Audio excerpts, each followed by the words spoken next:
Today's sponsor is Audible.com, a leading provider of spoken audio entertainment and information.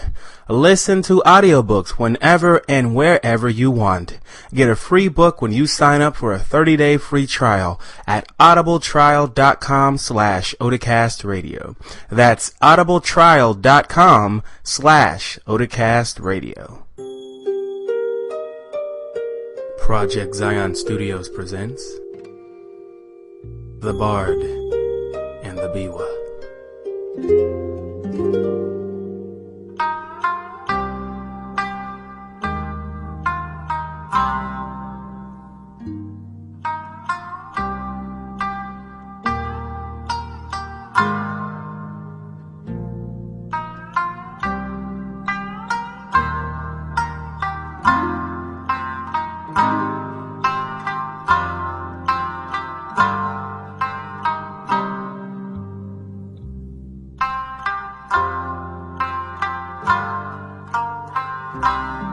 Today's story, The Cold Lady.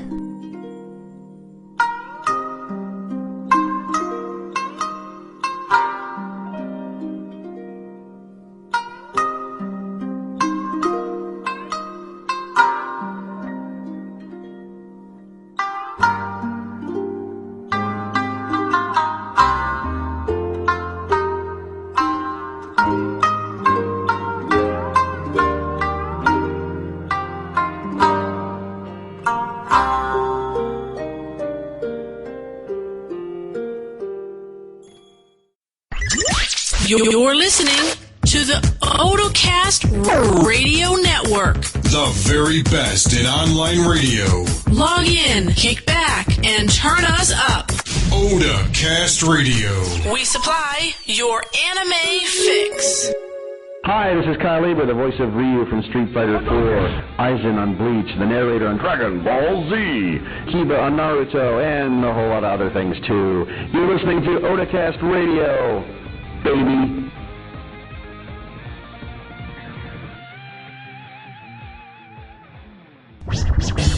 What's going on, everybody? It's your girl Saki. I'm chilling with my sisters Tenchi and Mako, and we're here to give you the 411 on our new show, Nexus Gen Radio. That's right. After Dark Radio is now the new and improved Nexus Gen Radio. We're still bringing you the hottest topics, steamy stories, smooth poetry, and latest news. So do us a favor and catch us on Facebook.com/Nexus Gen Radio. We'll see you guys there.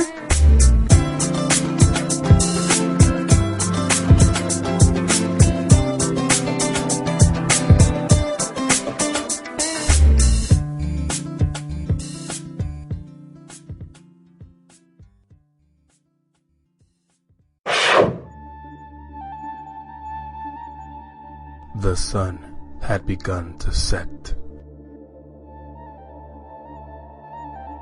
The man walks onto his porch and stares off onto the horizon.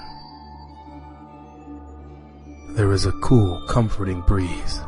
The man stretches his arms out wide and stands on his tippy toes. Suddenly, the air gets still. The sun disappears behind dark clouds, and a shadowy figure approaches the man from a ways off in the distance. The man becomes uneasy. He peers around, trying to see if anyone else notices the stranger approaching. The man begins to sweat. His hands shake, and he feels a little faint. Please, I can't decide, he finally says, wiping the sweat from his brow. The shadowy figure stops a few yards away. It stands perfectly still. Doesn't move.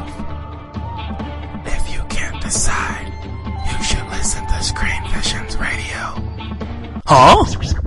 Desmond Childs breaks down everything you could possibly want to know about movies. He'll help you decide. Oh, wow. But you better train. Train?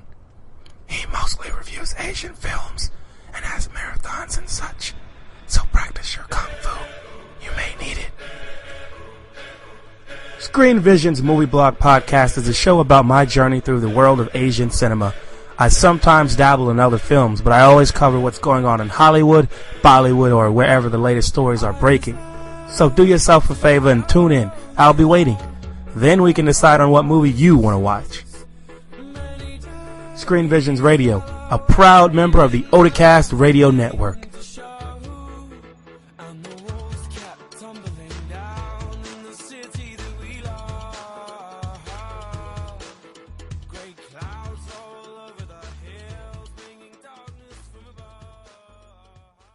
The Bard and the Biwa is happy to be sponsored by Audible.com, a leading provider of spoken digital audio entertainment and information.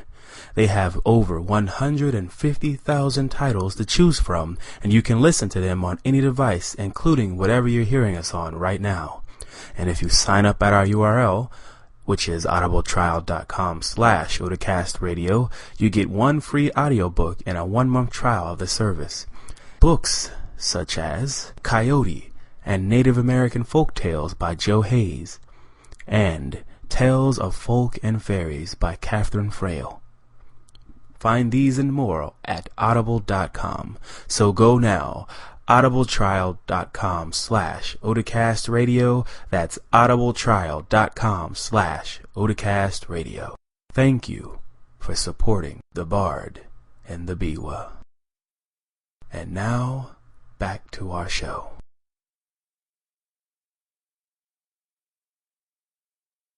Once an old man and a young man left their village in company in order to make a journey into a distant province. Now, whether they went for pleasure or for profit, for matters of money, of love or war, or because of some small or great vow that they had laid upon their souls, it is no longer known. All these things were very long since forgotten. It is enough to say that it is likely they accomplished their desires, for they turned their faces homewards about the setting in the home of the winter season, which is an evil time for wayfarers, heaven knows. Now as they journeyed, it happened that they missed their way, and being in a lonely part of the country, they wandered all day long and came upon no good soul to guide them. Near nightfall, they found themselves upon the brink of a broad and swift-flowing river. There was no bridge, no ford, no ferry. Down came the night, with pitch-black clouds and a little shrewd wind that blew the dry and scanty reeds along. Presently the snow came. The flakes fell upon the dark water of the river. How white they are!" cried the young man. But the old man shivered. In truth, it was bitter cold, and they were in a bad case. Tired out, the old man sat him down upon the ground. He drew his cloak round him and clasped his hands about his knees. The young man blew upon his fingers to warm them. He went up the bank a little, and at last he found a small, poor hut, deserted by charcoal burners or ferrymen.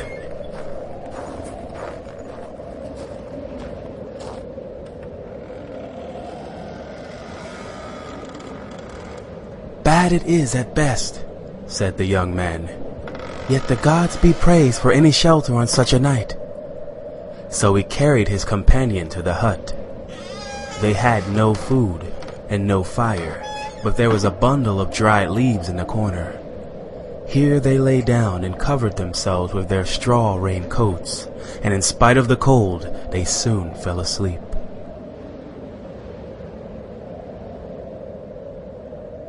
About midnight, the young man was awakened by an icy air upon his cheek. The door of the hut stood wide open, and he could see the whirling snowstorm without. It was not very dark.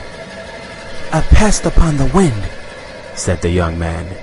"It has blown open the door, and the snow has drifted in and covered my feet." And he raised himself upon his elbow.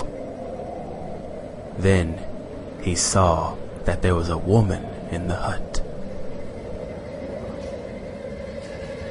She knelt by the side of the old man, his companion, and bent low over him till their faces almost met. White was her face and beautiful. White were her trailing garments. Her hair was white with the snow that had fallen upon it. Her hands were stretched forth over the man that slept, and bright icicles hung from her fingertips. Her breath was quite plainly to be seen as it came from her parted lips. It was like a fair white smoke. Presently, she made an end of leaning over the old man, and rose up very tall and slender. Snow fell from her in a shower as she moved. "That was easy," she murmured, and came to the young man, and sinking down beside him, took his hand in hers. If the young man was cold before, he was colder now. He grew numb from head to heel. It seemed to him as if his very blood froze, and his heart was a lump of ice that stood still in his bosom. A deathly sleep stole over him. "This is my death," he thought. "Can this be all? Thank the gods there is no pain." But the cold lady spoke. "It is only a boy," she said. "A pretty boy," she said, stroking his hair. "I cannot kill him." "Listen," she said. The young man moaned. "You must never speak of me nor of this night," she said.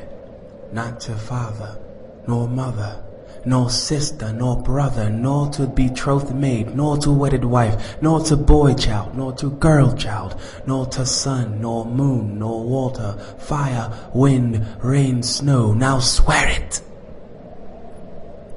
He swore it. "Fire, wind, rain, snow," he murmured, and fell into a deep swoon. When he came to himself, it was high noon. The warm sun shone. A kind countryman held him in the arms and made him drink from a steaming cup. "Now, boy," said the countryman, "you should do. By the mercy of the gods, I came in time, though what brought me to this hut, a good 3 ri out of my way, the august gods alone know.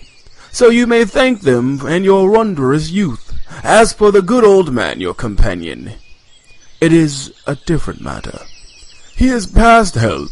Already his feet have come to the parting of 3 ways. "Alack!" cried the young man. "Alack for the snow, and the storm, and the bitter, bitter night! My friend is dead!" But he said no more then, nor did he when a day's journey brought him home to his own village. For he remembered his oath, and the cold lady's words were in his ear. "You must never speak of me, nor of this night, nor to father, nor mother, nor sister, nor brother, nor to betrothed maid, nor to wedded wife, nor to boy child, nor to girl child, nor to sun, nor moon, nor water, fire, wind, rain, snow." Some years after this, in the leafy summertime, it chanced that the young man took his walks abroad alone, and as he was returning homewards, about sundown, he was aware of a girl walking in the path a little way before him. It seemed as though she had come some distance, for her robe was kilted up, she wore sandals tied to her feet, and she carried a bundle. Moreover, she drooped and went wearily. It was not strange that the young man should presently come up with her, nor that he should pass the time of day. He saw at once that the girl was very young, fair, and slender. "Young maiden," he said, "whither are you bound?" She answered, "Sir, I am bound for Yedo, where I intend to take service. I have a sister there who will find me a place." "What is your name?" he asked. "My name is Oyuki."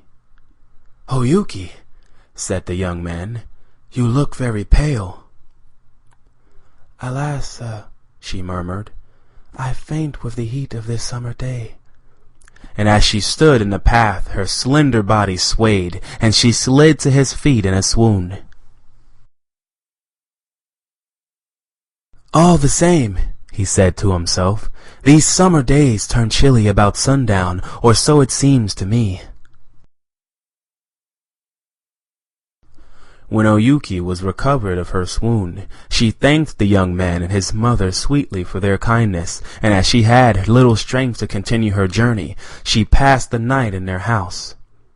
In truth, she passed many nights there, and the streets of Yedo never knew her, for the young man grew to love her, and made her his wife ere many moons were out.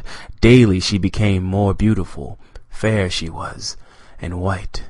Her little hands, for all she used them for work in the house and work in the fields, were as white as jasmine flowers. The hot sun could not burn her neck or her pale and delicate cheek. In the fullness of time she bore 7 children, all as fair as she, and they grew up tall and strong with straight noble limbs. Their equal could not be bound upon that countryside. Their mother loved them, reared them, labored for them. In spite of passing years, in spite of the joys and pains of motherhood, she looked like a slender maiden. There came no line upon her forehead, no dimness to her eyes, and no gray hairs. All the women of the place marveled at these things, and talked of them till they were tired. But Oyuki's husband was the happiest man for miles around, what with his fair wife and his fair children. Morning and evening he prayed and said, "Let not the gods visit it upon me if I have too much joy." On a certain evening in winter, Oyuki, having put her children to bed and warmly covered them, was with her husband in the next room. The charcoal glowed on the hibachi. All the doors of the house were closely shut, for it was a bitter cold, and outside the first big flakes of a snowstorm had begun to fall. Oyuki stitched diligently at a little bright-colored garments, and undone stood on the floor beside her, and its light fell full upon her face. Her husband looked at her, musing. "Dear," he said, "when I look at you tonight, I am reminded of an adventure that came to me many years since." Oyuki spoke not at all, but stitched diligently. "It was an adventure or a dream," said the man, her husband, "and which it was I cannot tell. Strange it was as a dream, yet I did not sleep." Oyuki went on sewing. "Then, only then, I saw a woman who was as beautiful as you are and as white. Indeed, she was very like you." "Tell me about her," said Oyuki, not lifting her eyes from her work. "Why," said the man, "I have never spoken of her to anybody." And he spoke then to his undoing. He told of his journey, and how he and his companion, being benighted in a snowstorm, took shelter in a hut. He spoke of the white cold lady, and how his friend had died in her chill embrace. "Then she came to my side and leaned over me, but she said, 'It is only a boy, a pretty boy.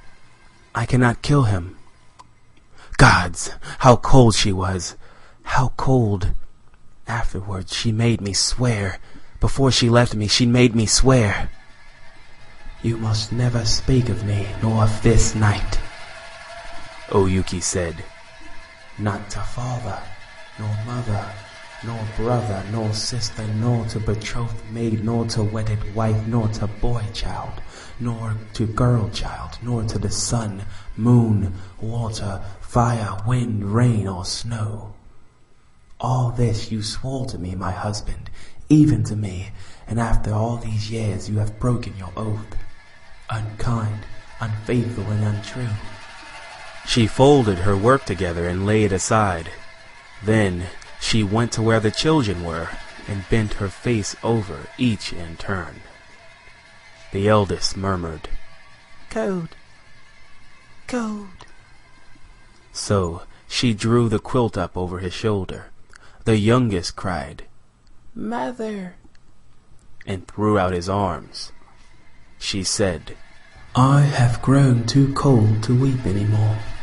With that, she came back to her husband. "Farewell," she said. "Even now I cannot kill you for my little children's sake. Guard them well." The man lifted up his eyes and saw her. White was her face and beautiful, white were her trailing garments. Her hair was as white as it were with snow that had fallen upon it. Her breath was quite plainly to be seen as it came from her parted lips. It was like a fair white smoke. "Farewell, farewell," she cried, and her voice grew thin and chill like a piercing winter wind. Her form grew vague as a snow wreath or a white vaporous cloud. For an instant it hung upon the air. Then it rose slowly through the smoke hole in the ceiling and was no more to be seen.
Why, hello, Jimmy.